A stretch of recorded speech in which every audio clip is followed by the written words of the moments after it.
Thinking about voting for the Opportunity Party this election? You might want to watch this.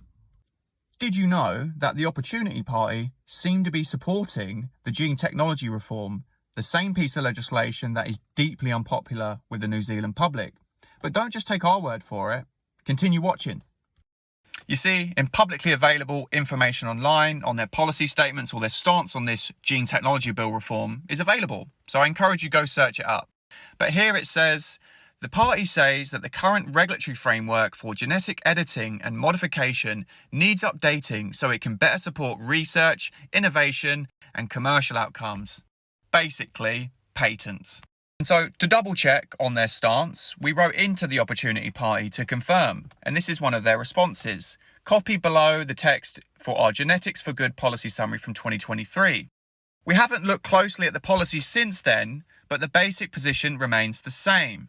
And again, for their vision, New Zealand needs to embrace a safe and effective gene editing policy to help us fight climate change and spur innovation. Where have I heard safe and effective before, huh? And so what do the Opportunity propose we do? The Opportunity Party's policy is to change the regulations and speed up the approval process for Kiwi scientists to use gene editing for the benefit of all of New Zealand.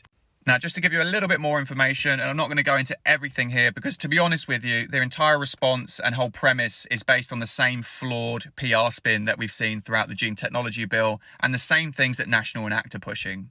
But here they say, establish a pre-approval pathway for the release of organisms that meet specific environmental and societal benefits, as well as meeting all safety expectations.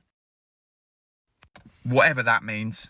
So New Zealanders, if you're voting for the Opportunity Party come this election time, just be reminded you're voting for a genetically modified food supply, selling out of your natural, non-GMO exporter brand, and farmers, they're selling your farming viability down the road with it as well.